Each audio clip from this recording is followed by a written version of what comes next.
What's up, guys? Mason the Brock Henderson here. So I realize I have not talked about Chelsea in a little while. It's been kind of radio silence on it.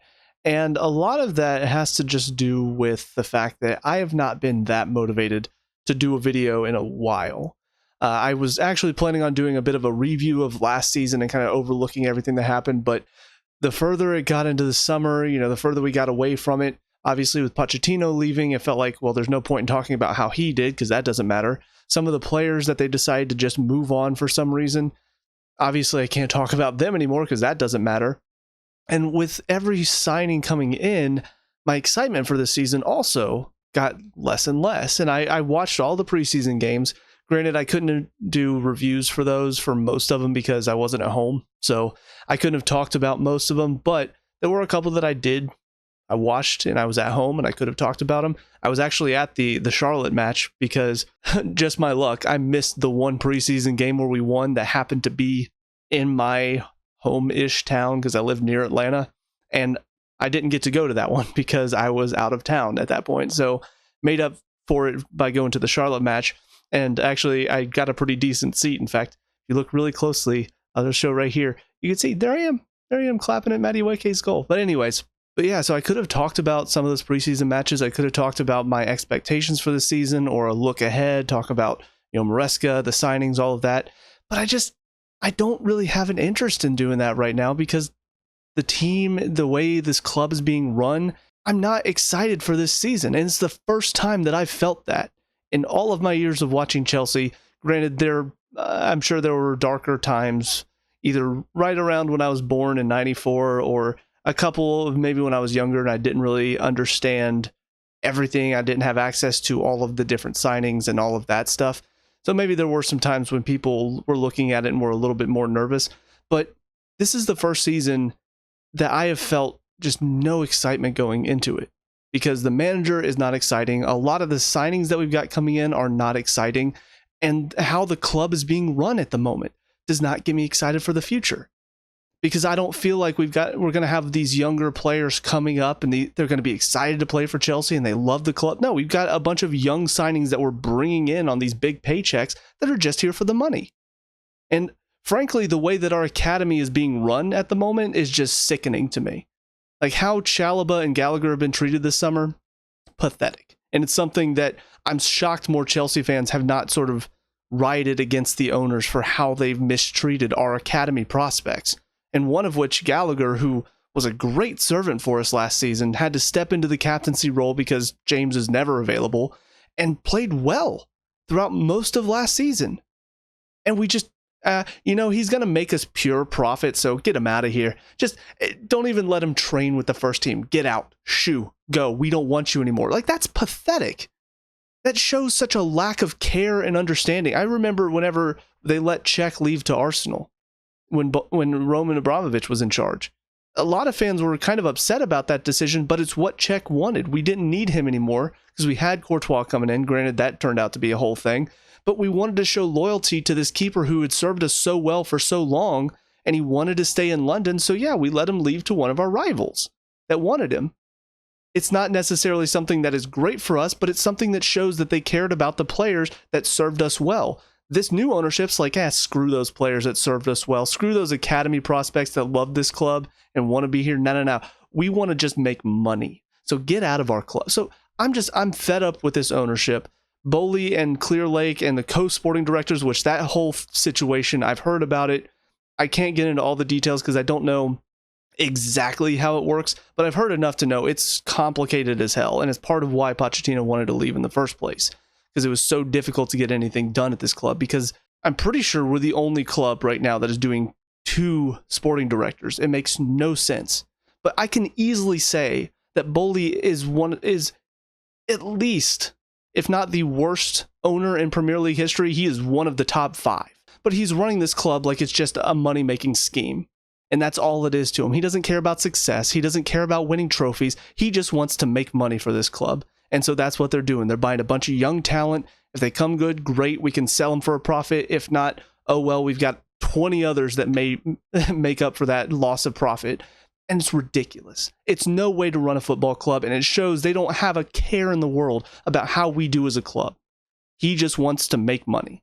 And it pisses me the hell off. And again, I do not understand why there are not more fans trying to rise up, trying to riot, trying to do something, boycott the matches. Don't let them make that money.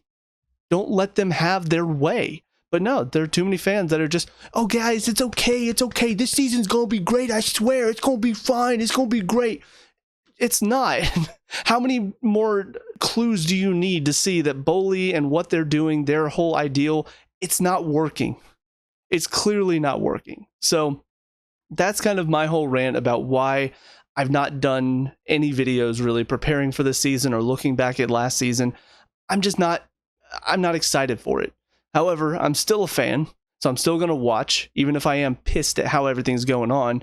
And I'll talk about how the games go. But yeah, coming into this one against Man City, it went exactly how I was expecting.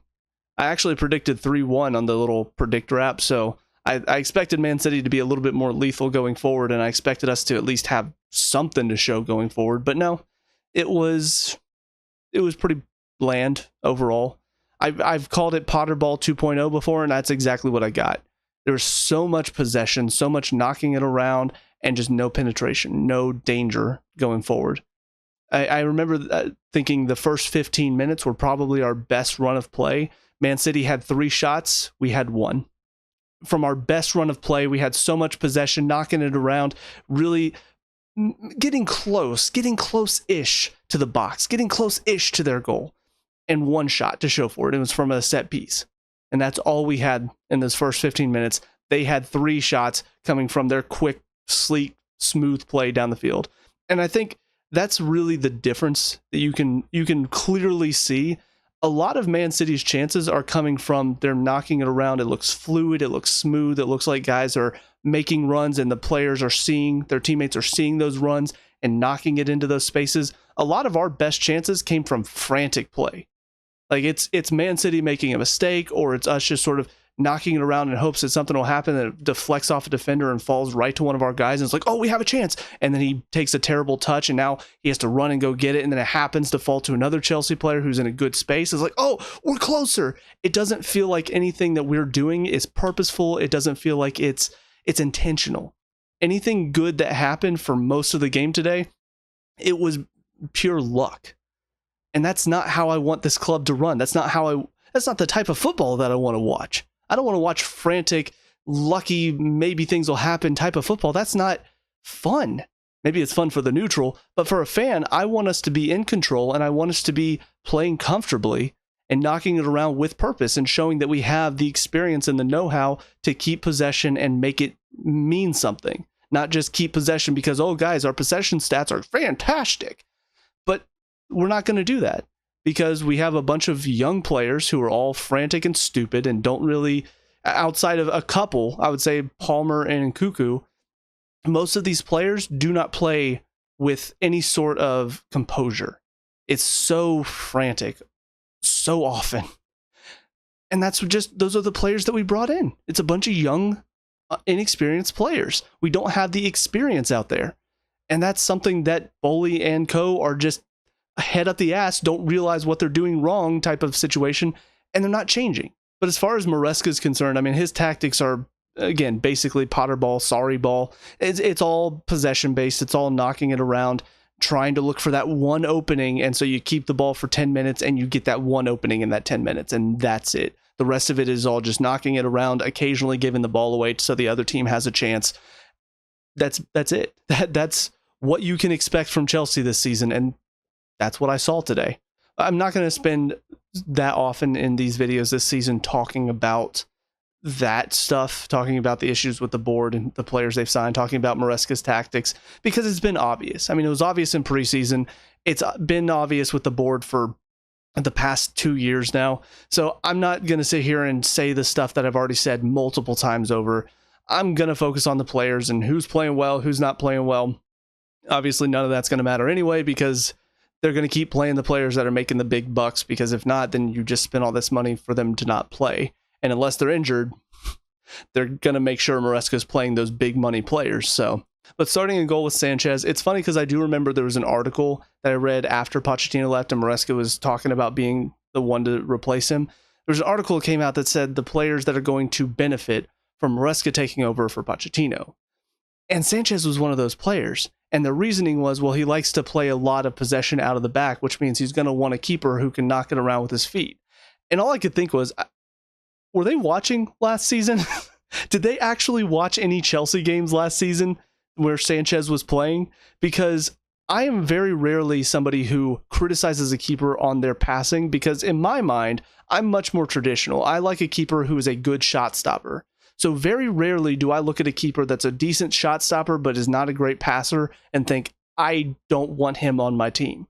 But that's how bad Sanchez's passing is, that I actually would prefer a keeper who is a worse shot stopper than he is, but is a better passer, because my God, he gave away so many chances. He's the reason we didn't beat Arsenal at Stamford Bridge last season, because he gave away the first goal that gave them the momentum to go and score a second. It blows my mind that anybody would think, yes, Sanchez, he's the guy we need. His passing is terrible. And the thing is, it's not even like you can just say, okay, well, let's not keep possession in the back. Let's just knock it forward. Because most of his long balls forward are errant. They're out of bounds. They're right to the defender. They're mishit and hit right at a striker who's right in front of him. He's so bad with his feet. Why on earth would he benefit from a manager who's going to have the keeper be somebody who plays out of the back? Why on earth is Maresca starting him after his poor passing in preseason? So the fact that we brought in this new guy, Petrovic did fine last season. We go and bring in another keeper, Jorgensen, and then he doesn't even start the first match. We've gone back to Sanchez. What idiot decided that was a good idea? Because he was not the main cause of our problems today, but my God, he didn't help. If you really want to play a dangerous drinking game, drink every single time one of Sanchez's forward passes goes to somebody that's not a Chelsea player or goes out of bounds. Or even one that it is to a Chelsea player and a Chelsea player gets there, but it's not because it was right at them. It's because they had to go chase it and make sure it didn't go out of bounds or go to a Man City player. So many times that happens, and he's still in. So if he plays next game, I mean, I don't know.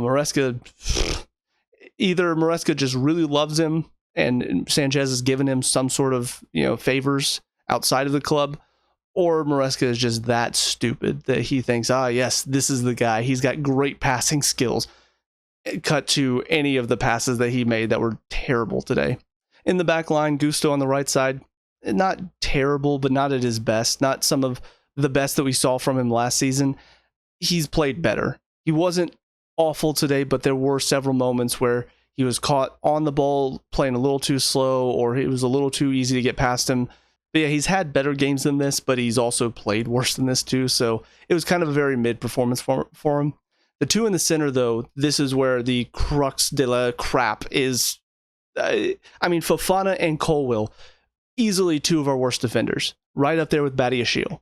And yet we're moving Chalobah on.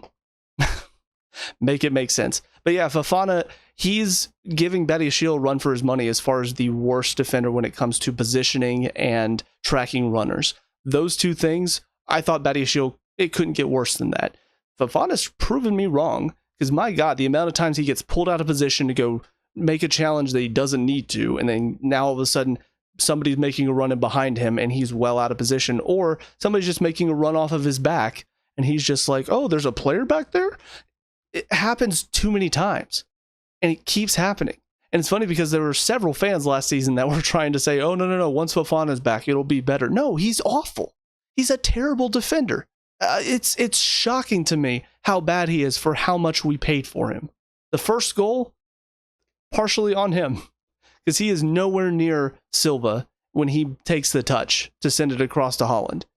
Like, that is Fofana's man, and he goes stepping out, which then leaves Silva wide open to a great touch from Silva, to be fair.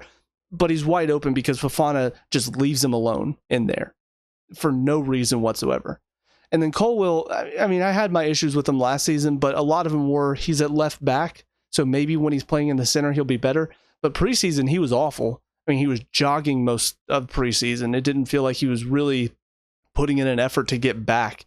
And today, we just saw more of just a lack of ability to close players down. He doesn't close down Holland correctly for the first goal, and he doesn't close down Kovacic for the second one. He's just, I don't know why, but he loves to stand off of players. I mean, there were 2 goals last season in 2 games back to back where he lets the guy cut inside and he's like 20 yards off of him almost. And the guy's cutting at the top of the box almost. And it's just, go step in. Go block him off. Don't let him have a clear shot, but he refuses to. It's not changed. So why are we still playing him? Why are we getting rid of Chalobah whenever Colwell's not as good of an option? So yeah, those two just terrible game today and definitely made it way too easy for Man City to get through us for both of the goals. And then Cucurella on the left side, obviously coming off of a big Euros win. And he was decently impressive in the Euros. I still see a lot of the same issues with him that I had last season and today as well. Kind of the same. When he's up against Doku, who is not... He's not the most clever. He's a good dribbler, but he's not a very clever player on the ball. It's not like he's going to do this tricky stuff that's going to throw people off that are a bit more naive. But then Savinho moves over there, and all of a sudden he's a bit more tricky. He's a bit more clever on it. And so Cucurella goes diving in, and he just does a little flick around him, and Cucurella is beat. There were several times where that happened today, whereas Doku, he doesn't do clever little flicks and tricks. He just tries to dribble and hold on to the ball and then take it past him. And Cucurella is better at defending against players like that because he is so aggressive with his defending. So it's a mixed bag, with Cucurella. You have those moments where he does look good because he's aggressive, he closes players down, and he's very brave running in there. But then you have the moments when players realize what he's doing, they read that, and they flick it around him, and he's beat, and he's well out of position now because of that. So bit of a back and forth game for him, but at least he works hard, which I can't say for everybody on this team. So there's that. But into the midfield, starting with Lavia, I don't know why he was the first one subbed off. Just focusing on Maresca's subs real quick. I think Neto coming on for Nkunku was a like-for-like switch. They both were pretty, I wouldn't say similar in their style, but definitely similar in their product, where they were both pretty dangerous coming in from the left side. But then Dewsbury-Hall coming in for Lavia. First of all, Dewsbury-Hall is just a laughable signing when you had Gallagher, and you could have kept Gallagher, but then you bring in Dewsbury-Hall, who's 10, 20, 30, 50, 100 times worse than Gallagher. But that sub, bringing on Dewsbury-Hall for Lavia, made no sense, because now all of a sudden you've taken the guy who is really eating up a lot of Man City's chances in the middle of the field. You've taken him out, dropped Fernandez and Caicedo back, and pushed Dewsbury-Hall forward. And now all of a sudden our midfield is getting overrun. On top of that, Guyu up top for Jackson. Jackson, he may not be the best striker, but hey, got some athleticism to him. Guyu does not. So now we're not really getting anything from our striker anymore. And then Vega was just a forced change because Cucurella was feeling something. So, but yeah, Maresca's subs today made us worse for the most part. I would say 2 out of the 4 subs made us worse. 3 if you count Vega, but again, that was just, you can't do anything when Cucurella is injured. But yeah, Lavia, I mean, not bad. I think there's a bit more to come from him, but I think today he was the good focal point that really did do a lot of the breaking up of play in the middle of the field. Man City's best play came down the sides because they were not able to play through the middle very well. Lavia had a lot to do with that. So I think he had a pretty good showing. I know it's not his first game, but this really does feel like his first true game, since he's not just been back from injury for a game or two and then he's gone again. He was here throughout the entire preseason. We got to see a good bit of him, and now he's still here. Hopefully he sticks around. Fingers crossed he doesn't get injured again. But I think this is a true showing of what we can expect to see more of from him. He's very good at reading the play and breaking it up. I hope to see more of that. But the other 2 midfielders, unfortunately, did not show much of anything. Caicedo, I thought he finished last season pretty well, but my God, did he start this season poorly. It was just very slow from him again today. Second goal entirely, well, not entirely, but it starts from him. Fernandez doesn't do his job either. But my God, Caicedo just basically said, hey, Kovacic, go ahead. I'm not going to do anything. Go ahead. Lets him run past him. His passing today was pretty poor overall. He's gone back to that Caicedo that I hated last season. I didn't want to see Caicedo last season because he's slow, he's lazy, his passing is not good enough. Why is he in there? Especially with Lavia now taking up a lot of that defensive duty. I think Lavia is a better defensive mid than Caicedo is. So why are we even having Caicedo in there anymore if Lavia can do the job better? And then Fernandez, it's funny because so many people were saying, oh, he just needs to play further forward. Pochettino wants to push him further forward, but we can't because he's got to play deeper. I'm sorry, he gets within 30 yards of the box, his IQ drops to 0 because he is stupid when he gets forward. His shooting, his passing, anywhere around the 18-yard box, brain dead. Absolutely brain dead. And yet, you drop him deeper, and he's also not giving you anything today. So I think overall, he's just really dropped off in form from last season. I don't know why. Obviously, people are pissed at him because of the whole Argentina thing, but I just want to see him play well. And today, I didn't get that. I didn't get the Fernandez that I was used to seeing last season that was clever on the ball, making good passes, making the play move around him. It was just very slow and dull and misplaced passes. And again, getting further forward, he's not giving you anything around there. So really dumb decision to have him be that further forward midfielder. But hey, apparently that's where he's supposed to be playing, right? As far as the front three are concerned, though, Palmer on the right side, obviously not much from him today. And I think that it's one of those, if this were anybody else, he had a couple of decent chances, people would be like, oh, okay, he's growing into it. But because of the season he had last season, people are expecting a lot. The two things that I will say that I think contributed today, first of all, I think he's still kind of getting into full fitness because he didn't have most of the preseason. He was gone for most of the preseason. So I think he's still trying to grow into full fitness. And also, teams know now he's a dangerous player. So Man City were having 2 or 3 guys quickly on him, so he didn't have a whole lot of time to make things happen. And if he doesn't have players moving for him, he's not going to be able to do much. He's going to be on the ball trying to do a whole lot. And his dribbling is okay, but he's not got a quick burst of pace. So it's not like he's going to get away from a challenge and be able to break at speed. His best moments come from he's able to get away from that first challenge and then find a pass, but there are no passes on. So he's got to try to break away from another challenge and then break away from another challenge. And it just turns into, well, let me just go back, or they poke it off of him. So it's kind of a mixed bag where it's partially he's not quite up to full fitness. He's still growing into it, but also he's not having enough movement to really let him show what he can do. So it's kind of frustrating in that regard. And Nkunku on the left side, I thought looked pretty good. Finishing needs to be a bit better, but I think he's working hard and he's showing some quality on the ball outside of his finishing. So it's good to see. And if I feel like he needs to be playing more central, I think a 4-2-3-1 would work a lot better for this team. You have Nkunku in behind Jackson, and then Palmer and either Neto or Mudryk or Madueke, whoever you want to put out there. I think you've got a pretty solid front four, and then Lavia and either Fernandez or Caicedo, whoever you want to put there. I think that's a decent side, but you've got Nkunku now kind of pinned over to the left side. And yes, he can drift inside a little bit, and Cucurella can make the run out, but I don't think that's where he wants to be. I don't think he wants to be cutting in from the left side. I think he'd rather be in the center, kind of making things happen, turning defenders, turning midfielders, and getting more in behind the defense. So, but again, from what I saw from him today, pretty good. He had a lot of space over there. Again, finishing could be a bit better, but I think he did look probably our most dangerous player in the first half. So more time he gets, more time that he gets to work alongside. And again, I think you slide him inside. I think he's going to be probably one of our best players this season. Finally, Jackson up top. I know people are going to bash him because of the easy misses, the easy offside that he had after Palmer's one shot. Obviously, he's still making a lot of those mistakes, and I am frustrated for that. I do think the fact that he has not learned anything from last season is very frustrating because he made a lot of these mistakes last season. So you would think, okay, well, maybe he's grown, maybe he's learned. No, it's basically the Kepa situation all over again, where Kepa's one problem was the inability to move his feet, and he never learned from that. Jackson's one problem is he's not, well, I guess one problem.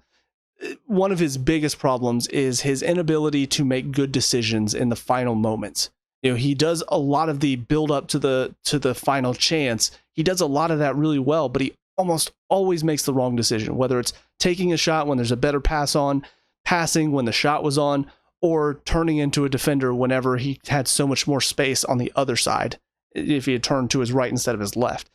There are so many little moments like that, and you would think he had plenty of time last season. Why did he not figure out? But he didn't.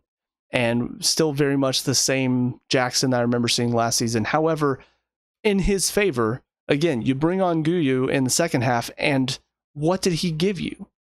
Nothing.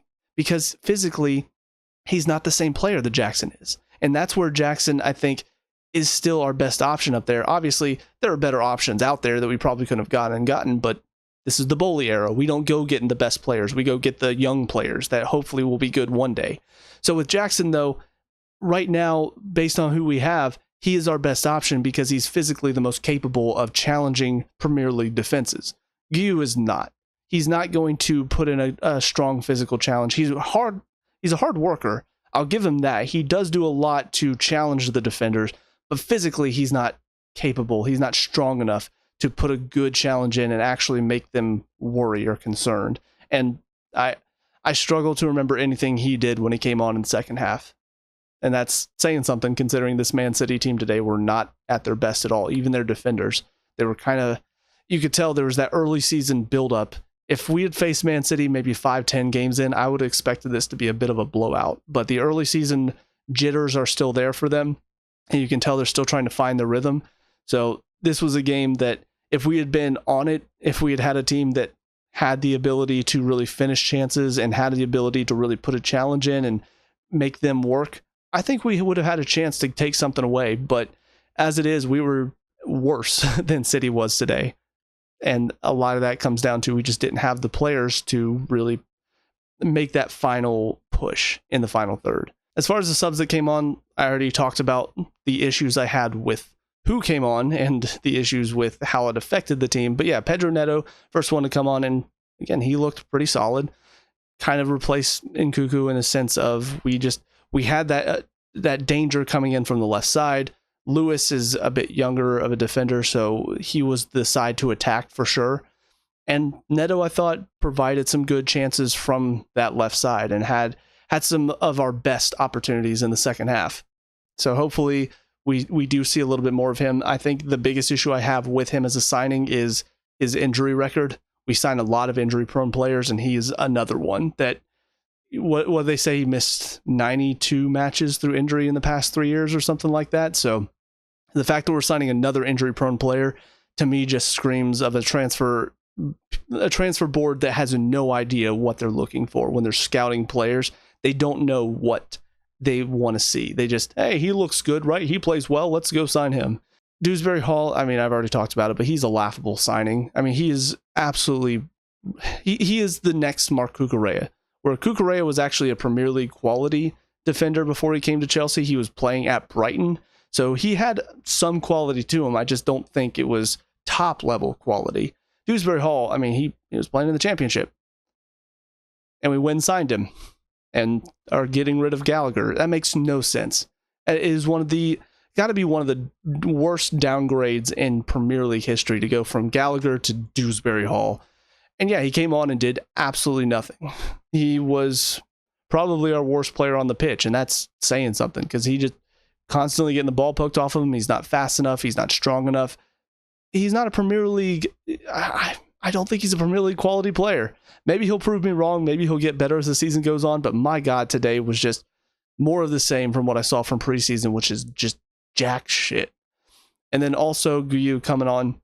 Like I said, I mean, he's a hard worker, young kid, doesn't have the strength and the real know-how to challenge against Premier League sides. So he has the ability to learn. I'm not writing him off and saying he's never going to get to that level. But right now, we need a striker who's not only got the strength and pace that Jackson has, but also the know-how to finish. And we don't have that. So, and the final one, Vega coming on for Cucurella, and again, that was a forced one because of injury, and he's just, early signs are not good for him. I mean, he's young, maybe he'll grow, but yeah, early signs today and the little bit I saw in preseason, not all that convinced. I don't know why. I'm assuming Chilwell is hurt again. If not, are we just forcing him out of the club? Because I'd rather have Chilwell than this guy. But again, the board is just doing whatever they want to do. They don't give a crap what the fans think. They're just in it to make money, and that's what they're doing, apparently, somehow, despite all the money they're spending. But yeah, all in all, that's it's about what I was expecting from the first game. I was hoping at least we could have enough quality going forward that we could score a goal, but we couldn't even do that. And again, I was expecting us to get a little bit more run over in the defense and give up a few more goals, at least one more, but I guess Man City just were not quite clicking today in that regard. Yeah, it's going to be a long season. I will not be able to review some of the first few games because I am going to be busy starting this week. So I'm not actually going to have time to review those games. So at the very least, I'll try to do maybe like a YouTube short or something and just quickly give ratings for the players. But yeah, all in all, I'm just not looking forward to the season. And that, again, that's the first time, even in the Potter era, we started with Tuchel and there was a bit of an unknown feeling about some of the players we brought in. Even that season, which ended up being probably our worst season in a while, I was still at the beginning, I was like, okay, we'll see how it goes. And then it was nothing. And then Pochettino, I was a little bit more excited because I'm like, okay, Pochettino's a good coach. This season, I've got nothing to look forward to. The players we brought in do not excite me. The manager does not excite me. It doesn't matter that he worked for Pep. Who cares? It's not going to be the same as Arteta because Arteta went to a club where he was a legend, so he can command respect there. Maresca is coming to a club that barely knows him. He's not going to command the same respect. He's also not getting players in that he wants, like Arteta is getting at Arsenal. So it's not going to be the same. They're hoping it is, and it's just not. So we'll see how the rest of the season goes, but I'm already predicting it's going to be another bottom half finish with Maresca lasting until maybe February or March and being replaced by Lampard. It's going to be Potter season 2 is what I'm saying. So with all that being said, though, those are my thoughts. Let me know what you guys think down in the comment section below. What are your thoughts on this game and on the future season? What do you think is going to happen? Let me know. We can talk about and discuss all that good stuff. Leave a like and subscribe for future Chelsea reviews. And until next time, I hope you guys have a great day. I'll talk to you all later. Peace out.